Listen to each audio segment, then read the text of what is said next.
All right, welcome back to the Hammer and Grind podcast. This is episode 101. It's hard to believe we are over 100 episodes in, coming up on 2 years in the podcasting world. I've only missed 2 weeks in the past 2 years. I've only missed 2 episodes. In other words, 2 weeks of podcasting. It's a pretty good record. I ain't gonna lie, it's a lot of work to put these podcasts on, but I get a lot of feedback from you guys, and I appreciate all of that. And if you could do me a favor at the end, just go to your favorite podcasting platform, whatever you're listening on right now, just go and leave a review, an honest review. I'm not trying to persuade you into leaving me a 5-star review. Just leave an honest review. That's all I ask for. I think that's a very low favor to ask of you for the value that I put in these podcasts. So do me a solid if you would and leave me a review on your favorite podcasting platform. Now, this is going to be a good episode. So I hope you stick through the end because there's going to be a lot of content in here. This is actually training that I have in my programs. This is training, sales training that I have in my programs. So you're getting access to stuff that people pay for. So this is good, solid, helpful advice, and I want you to listen very clearly, and I want you to listen and apply this in your business, because if you do this one thing could potentially change the outcome of your sales.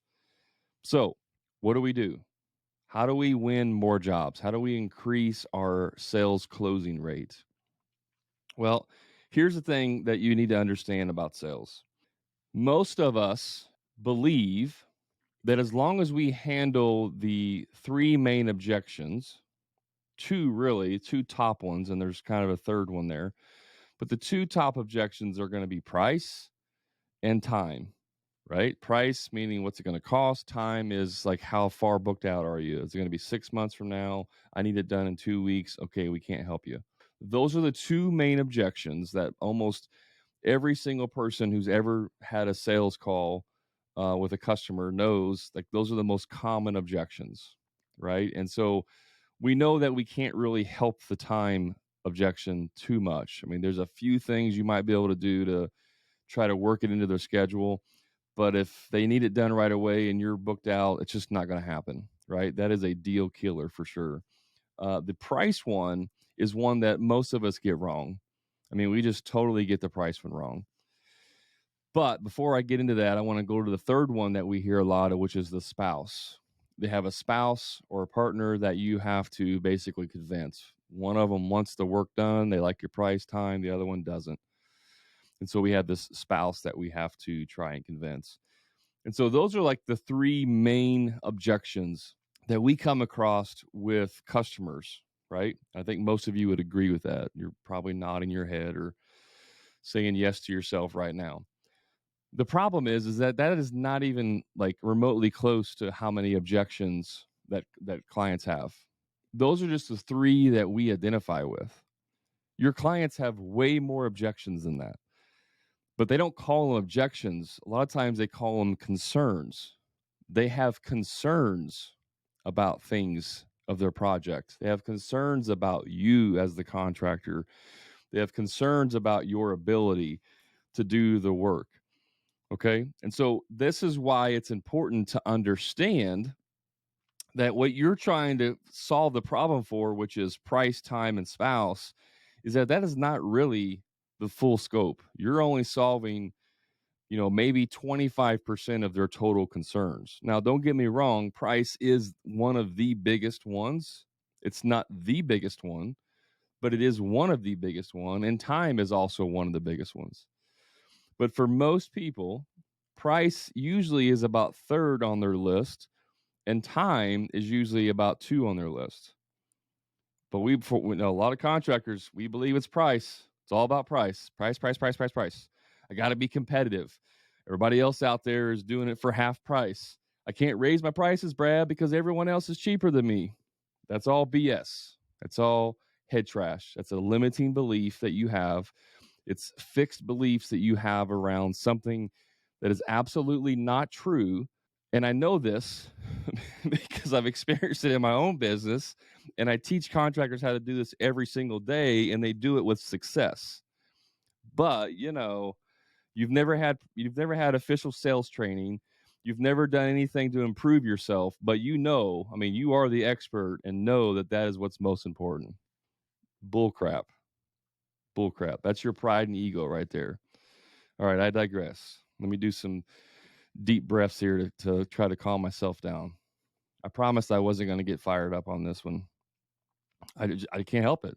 I can't help it. I get fired up because I'm passionate about this, and I get the most pushback about this, and it's stupid. Like, it's probably the most stupid thing to argue about, and yet it's the one thing that keeps contractors broke. All right, recenter. Okay, I'm back. So here's some beliefs that we also have about sales. We believe, because we got to go in front of them. I posted a TikTok the other day, last week, and it was about going out and doing free estimates and all this. And somebody wanted to argue with me about how he's got to get in front of them. Man, if I get in front of them, I'll close them. They love me. My close rate's 90%. If I get in front of them, I'm like, yeah, you're probably too cheap. If you're closing 90% of the jobs that you get, even if you are the best in your town, you're too cheap. Like, right off the bat, you're too cheap. You should not be closing 90% of your jobs. That's one thing. The second thing is it's just B crap. It's bull crap. B crap. It's bull crap. It's BS. It really is.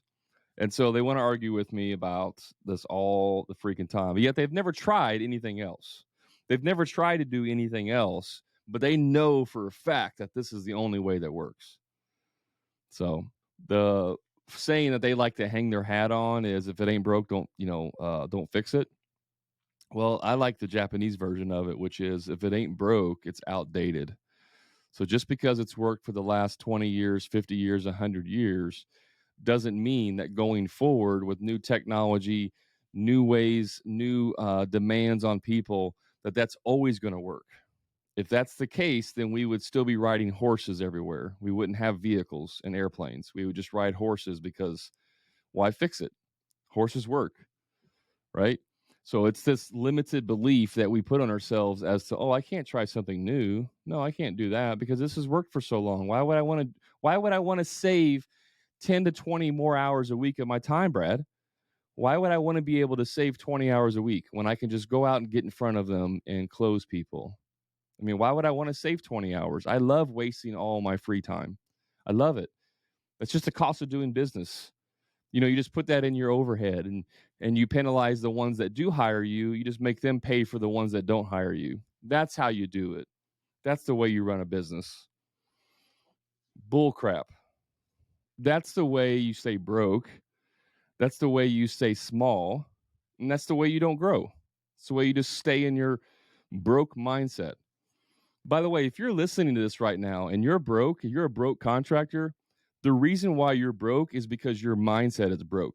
You have a broke mindset, which equals broke pocketbook. That's a direct correlation, 100%. So if you're tired of being broke, then you have to change your mindset. It's not a hiring issue, I promise you. It's not an economy issue. It's none of that. It's you. It's a you issue. It is a broke mindset issue. Man, we've gone way off the path here. We've gone way, way off the path. I'm going to bring it back, I promise. One more deep breath. Okay, I'm done with that. All right. So, what do most contractors believe when they talk to people? They believe that the longer they talk to them, the more time they spend with them, the higher the probability that they're going to get the sale. So if I go to their house and I spend an hour or 2 hours talking to them, and we build all this rapport, and they really love me, and we find out that our kids go to the same school and they're on the same t-ball team and everybody's all jamming together and they love each other, then that is an indicator that I'm going to get this job. The more time that we spend, the more connection we have, the higher probability that I'm going to get this job. And that's not true. The more time you spend with someone does not indicate that you're going to be closer to closing the job. It's simply not true. So what I'm talking about today, and finally getting into it, is what I call the yes staircase. Now, I did not come up with this principle, but I did come up with this name and this analogy of how to apply it. So the yes staircase is simply the way you connect with your clients through a series of yeses, and you build a staircase to the next floor. So for those of you that are listening, I want you to picture a staircase in a house. You have a first floor and a second floor, and the object is to get to the second floor, right? I want to go upstairs. So for me, I want to get to the second floor. For you as a salesman, your object is to get the client to the second floor. That's winning. That's winning the sale when they get to the second floor. Okay, so you have a staircase to get you there, but you have to build the staircase. When they call you, they're standing on the first floor and all they see is a wall straight up to the second floor, and they don't know how to get up there. They have no way to get to the second floor, which is ultimately winning or selling the job. Now, some of these things can be answered through your website and through marketing efforts. And by the way, the stronger your marketing and branding is, the easier it is to sell. Because if you answer all of these concerns ahead of time through your marketing efforts, then when you get on the phone with them, you're only connecting the last few steps. And it'll make sense here in a minute as I explain this. Okay. So we talked earlier about objections, right? We identify 2 to 3 main objections. There may be some other ones like, skill. Are you skilled enough to do this job? Do they like and trust you? Like, do you have reviews and other people have hired you and recommend you? Like, those can also be some objections, but the 3 main ones are price, time, and spouse, with the 2 being price and time. But those are objections that we identify. Your clients may have a whole slew of other concerns that they have. Now, we'll use the term concerns and expectations, okay? So we call them objections, but to them, they're concerns and expectations.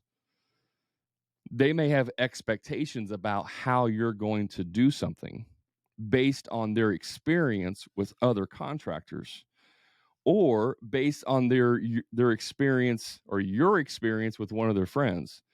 So you do a job for their friend, and they go to him and say, "Hey, Brad did this job for you. How was it?" And the friend says, "It was great. They did X, Y, and Z, and we loved it." And so if you don't produce that same expectation, that's where disappointment happens. This is also why I've talked about your brand promise. If you listen to episode 97, go back and listen to it if you didn't.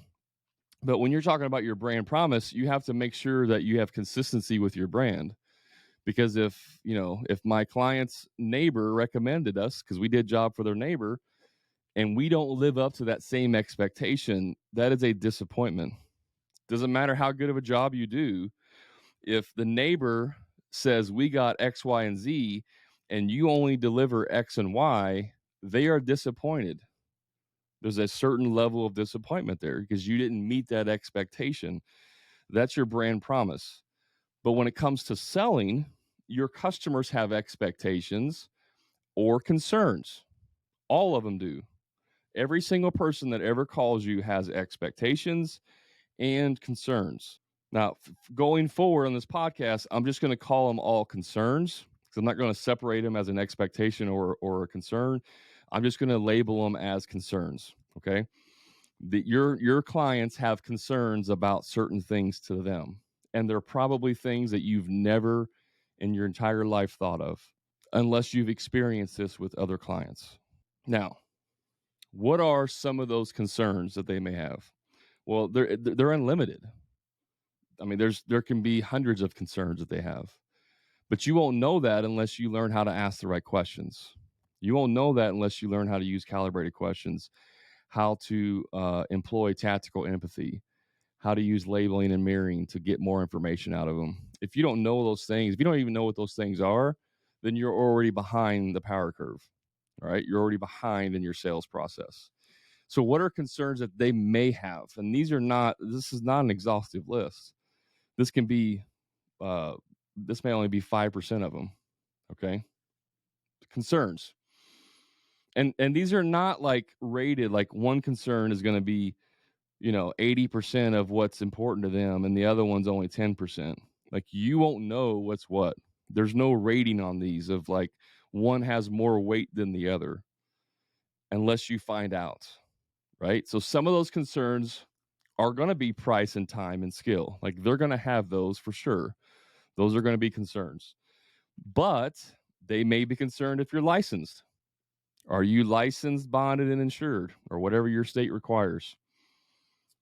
They've heard horror stories about contractors that came in and did work and they weren't licensed, and then their house burnt down and then they lost everything because they couldn't sue the contractor and his insurance didn't cover it and blah, blah, blah, blah, blah. They've heard horror stories. So they have lots of concerns around being licensed, bonded, and insured. They have concerns around pulling permits. Now, I've done jobs where I didn't pull permits, and I've done jobs where I did pull permits. And there's times where I should have pulled permits, but simply didn't. And there's times where I pulled permits for the dumbest thing that really there shouldn't even be a permit for, right? So this is not necessarily like you always have to pull permits 100% of the time. That's not what I'm saying to you. What I'm saying is that they may have concerns around whether or not a permit is required.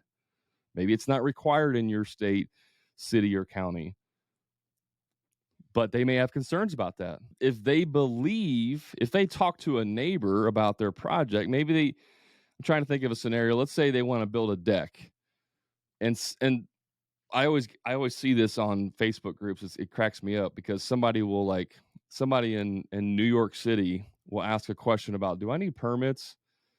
And somebody in rural Louisiana will say, no, you don't need permits. Oh, okay, great, thanks. Dude, it's completely dependent upon your county and your city and your state. Every single one of them are different. Where I live, the major city, you have to have permits for everything. I call them permit Nazis because they want your money. They want permits for everything.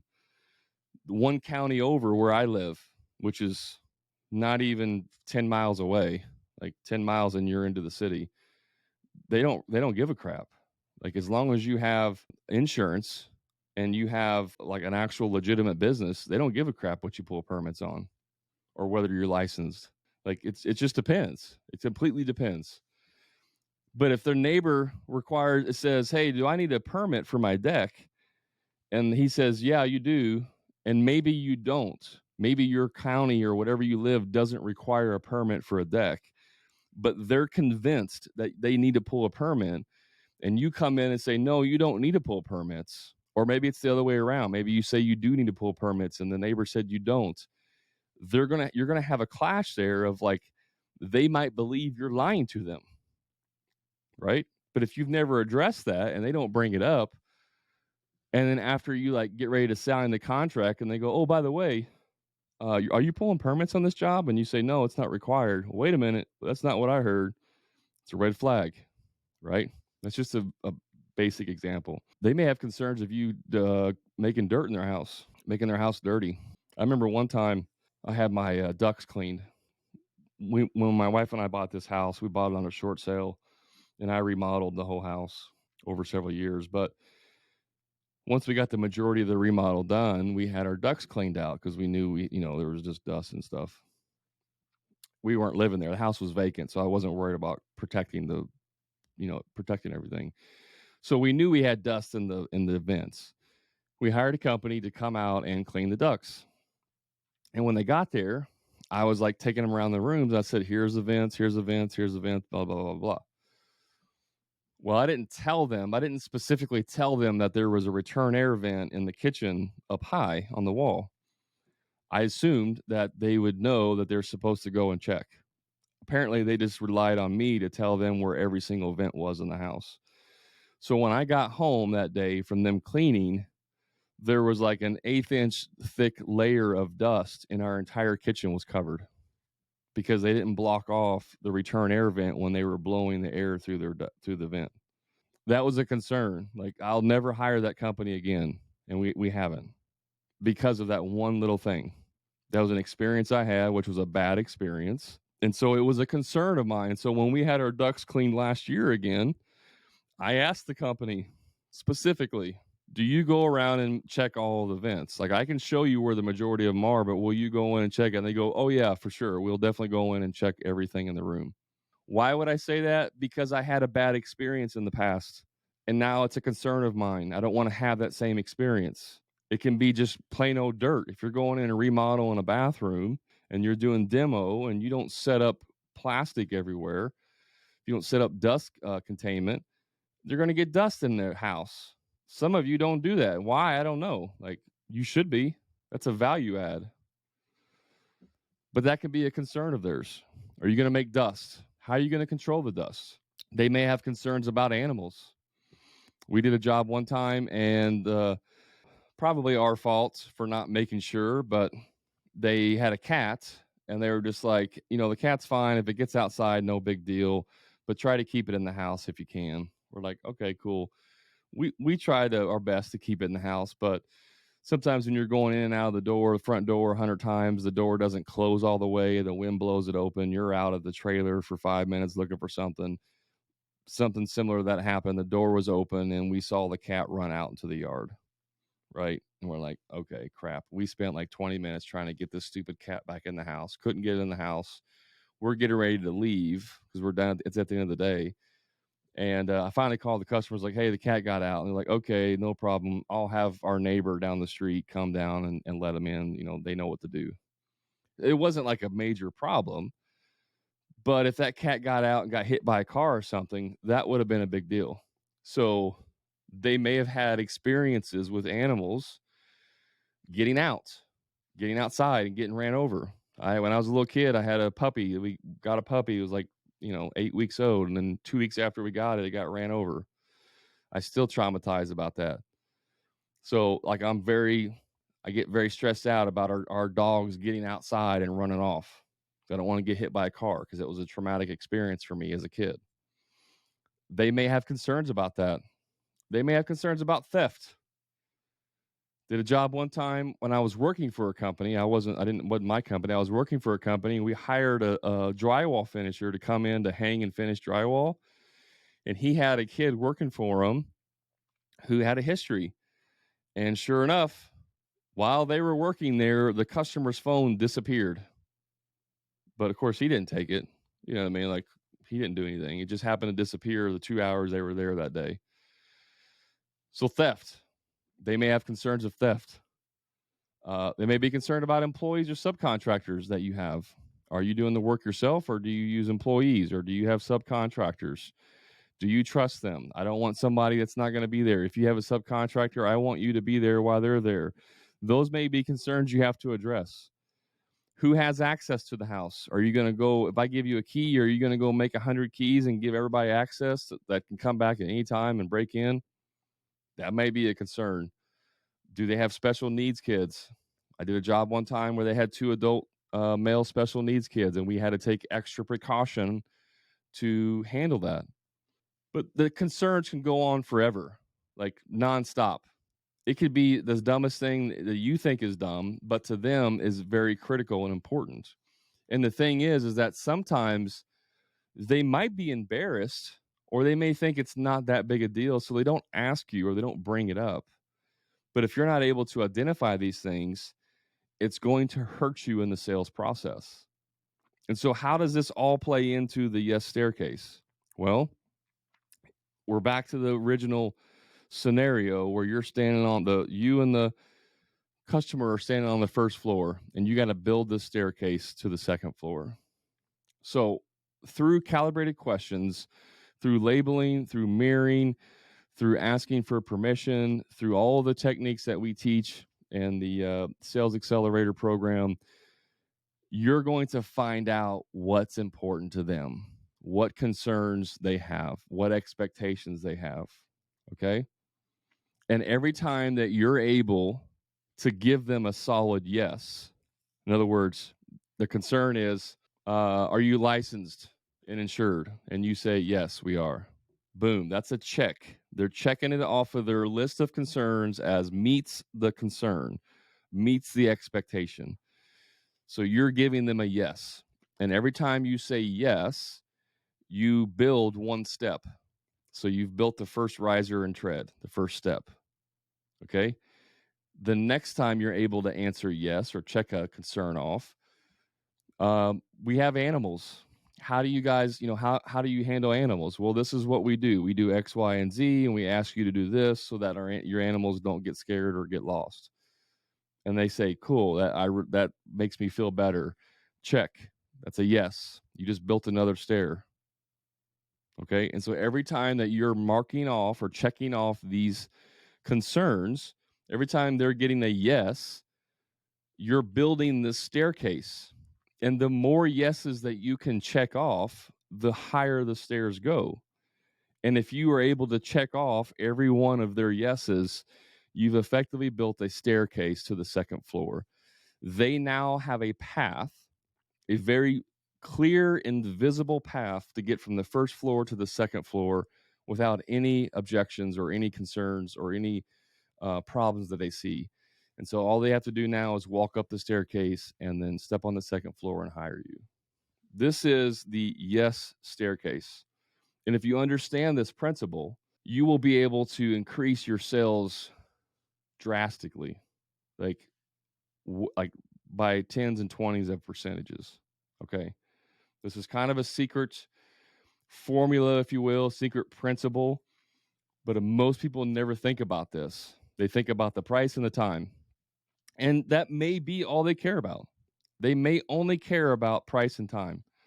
And if you can match both of those, then you've built that staircase.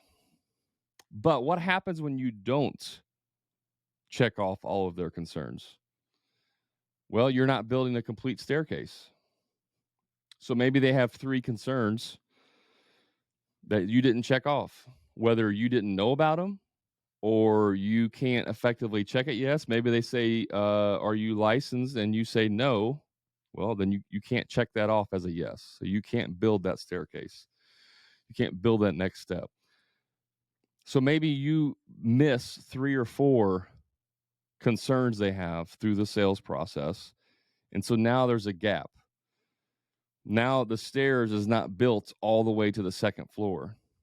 You're 4 steps short of the second floor, which, if you have a 10 to 12 inch tread, that's going to be like 3 to 4 feet away.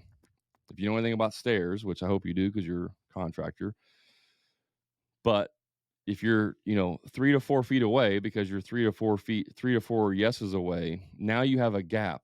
You have a height gap and you have a width gap. You walk up the steps and now there's a gap. And so the only way you can get to the second floor is you have to jump. And that's what your customers have to do. When you put them in the situation where you're not able or don't understand or don't effectively check off all of their yeses, you force them to make the jump to the second floor. And the fewer yeses that you get, the longer the gap is. If you only build 2 steps and it's a 12-foot jump, like they physically can't even make that. So they wouldn't even try. Those are the ones that just ghost you and never call you back because you never even got close for them to be able to make that jump. Sometimes you get 1 step away and that's an easy, like, oh, I can just step over that. Yeah, it would be perfect. It would be great if they could do all of these, but man, we're so close and I really like them. So I'm okay to let this one concern go because it wasn't that big a deal and they've checked off everything else. Is this making sense? I want to know if it's making sense. Because this principle, if you understand this, is eye-opening. Like it can totally change the entire process. I want to take a quick break here and I want to talk about my coaching programs that I have currently. The Profit Club and the Sales Accelerator, those are my 2 flagship programs. The Profit Club is a complete foundational program where we are going to make sure that you're maxing out your profit. The reason why it's called the Profit Club is because profit is the number one most important thing for your business to thrive and for you to have the kind of lifestyle that you want. So in the Profit Club, we teach you 4 main things. We fix your mindset, that broke mindset and the limiting beliefs, we get rid of it. The second thing is the profit blueprint. And that's where we make sure that your finances are aligned and you're getting the profit margins that you need make sure you're charging enough, make sure your labor burden is correct. Everything that has to do with the finances, we make sure that's aligned. The third step is the profit sales system itself. And that's where we teach you all of the sales parts that you need in order to be an effective communicator. And then the last pillar is we make sure that we can scale your business. We help you with your systems, we help you with team building, leadership, all those things that are going to allow you to take your business and scale it once you have the other three things in place. So that's what the Profit Club does. And my Sales Accelerator program is just sales only. Maybe you already have a solid business, but you just want to improve your sales process. You can even put your sales teams into the Sales Accelerator. It works for teams, employees, whoever. And that is a standalone program just for sales. You can find out information about both of those in the show notes, or hit me up, go to the website, hammerandgrind.com, to find out information. The Sales Accelerator, you can get information on that at contractorsalesaccelerator.com. The Profit Club, you can get information at hammerandgrind.com/the Profit Club. Now, back to the yes staircase. When you can build a staircase out, it becomes almost impossible for them to say no, because you've given them a clear path to the end. You've shown them that you are a conscious contractor, of that you're conscious about their concerns, that you understand what their concerns are. And you do this through effective communication. It's not an interrogation. When we're talking to people, when we're talking to clients, it's not an interrogation. We're not saying, okay, what every concern do you have? List out every concern that you have right now. List them out. I want to make sure I have every one of them. This Brad guy on the internet said, I got to say yes to every one of your concerns. So let me have them. Let me get all your concerns. It doesn't work like that, guys. People are naturally recluse. They don't want to tell you every single thing. It's just the nature of it. They're skeptical. People are skeptical, especially with so many scam artists, contractors that do crappy work. They're skeptical. And the way that you can get into this is through calibrated questions, which I've given out before. There's 8 questions. Those are the 8 main calibrated questions that we use, but there's lots of others that you can ask. But the real secret in that is how you use labeling and mirroring to follow up and get more in-depth information from them. We may ask the question of like, who else is excited about this project? And they may say, well, my spouse is really excited, but also my daughter. Oh, okay. What's got them excited about it? Well, my spouse, we've both wanted it for a long time, and my daughter, who's now 7, has dreamed about having let's say it's a pond, has always wanted to have a pond, and she's kind of gotten into fish a lot. She has fish in her house, in her room. She's got some goldfish and stuff, and she thinks she wants to go down be a marine biologist. We got fish wallpaper and fish and fish and fish and fish and fish and all this, and you find out that their daughter is handicapped. She's a wheelchair. How do you think that might affect the way you build out this pond for that family? Do you think it's going to be important that you have access for a wheelchair to get out to the pond? And maybe they wouldn't say that initially in the process. Maybe they wouldn't tell you that it's important that they have access for their daughter. Maybe they don't even think to know to ask you, is there things that we need to do to make it accessible? They may not know that. But do you think that that's going to be important to them? That you think that's an important concern they may have about their daughter and their ability to have access, for her to have access in her wheelchair? 100%, 1000%, really. But if you didn't ask the question, a simple question of like, who else is excited about this project, they may have never told you that their daughter was excited and that she was in a wheelchair. They may have never came up. But if all you care about is price and time, you are missing a huge portion of their concerns and expectations. And I want to say a word of caution to those of you whose phone's ringing off the hook right now. It's easy in a bull market when the phone's ringing off the hook, to simply say, this is our price, this is our schedule. If you don't like it, take it and leave it. Leave it or whatever. Take it or leave it. It's easy to do that when you're winning, but at some point, you're not going to be winning and you're going to burn all those bridges. So it takes very little effort to actually show compassion and empathy towards people that you can't even help. It takes very little effort. In my business, when my phone was ringing off the hook, I was getting 600 plus leads a year, and it was hard to even get back to everybody because we were working hard. We were doing a lot of work, and it was hard to keep up. I still made it a point, even if it was 2 weeks later, if someone called and left a message and said, hey, we need somebody to do X, and let's say we don't do that service. It's just not one that we do. I wouldn't just blow them off. I wouldn't say, oh, that's a bad lead, and I'm not going to call them back. I made it a point, even if it was 2 weeks later, to at least send them a message, a text, or call them and say, hey, I'm sorry it's taken so long.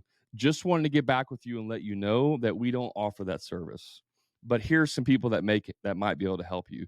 That one single thing plants seeds for them and everyone they know to get business in the future. You don't have to be a dick to people. I mean, you don't. You can be respectful to people. If that was your great grandmother or your grandma or your daughter and some contractor blew them off, you would be pissed. Yet for some reason, when we're busy, we just can't get to them all. It's not a good lead. I only care about the ones that want to pay us tons of money. That's it. I only want the ones that have a gazillion dollars and they say, yeah, come out and charge me whatever you want. Just get it done. That's the only clients that I want. If that's you, then, I mean, I feel sorry for you, man, or female, whoever, male, woman. How do you say that? Man, woman. I feel sorry for you if that's you. There's fortune in the follow-up. I followed up with people from 3 months ago, 3 months prior, and they end up hiring us. There's, calling people, being normal, connecting with them, showing empathy, being compassionate, and understanding what their real concerns and expectations are. If you do that and you build that yes staircase, you will get the job 9 out of 10 times over anyone else who's cheaper. Because I guarantee you, if they're cheaper, they're not even doing anything in that yes staircase. The people that actually care about building the yes staircase are the top contractors already, because they invest in themselves and they understand the value in being better at what they do. The people that are cheaper, that, are affordable, they don't give a crap about getting better. They truly don't. The ones that come into my program who exceed and excel beyond my wildest dreams are the ones who are on a mission of self-mastery, which is where I started this podcast, was about self-mastery. The very first podcast that we recorded, technically the second one's about self-mastery, and that's where we're at right now. So if you want self-mastery of your sales process, then use the yes staircase in your sales process, and you will see a significant difference in your sales. That's all I got for today, guys. I appreciate you hanging out with me. Hopefully you use this in your business and get results. And if you do this, if you implement this and get results, I want you to come back and tell me. I want you to go and leave a review. I want you to shoot me a message. I want to hear back from you about your experiences with this. It's important for me to understand that it's working for you. I want you to win. I want you to have success in your business. This is not just me saying it, hoping that I can, somehow make money. I genuinely want you to win in your business. And that's what a lot of other coaches can't say. There's a lot of other coaches out there who want to sell you a program, but they don't give a crap if you win or not. If you ask any of my clients, they will tell you, I truly want them to win. And I want you to win too. And I want you to tell me when you do win. You know where to find me on TikTok, Instagram, Facebook. Search for the Hammer and Grind Podcast. Check out my free Facebook group, the Contractor Profit Blueprint. I'm going to be dropping a lot more training in that group over the next several weeks. So you're going to want to come in there and get that free training, get access to that, the Contractor Profit Blueprint. And remember, until next time, guys, profit is not a dirty word.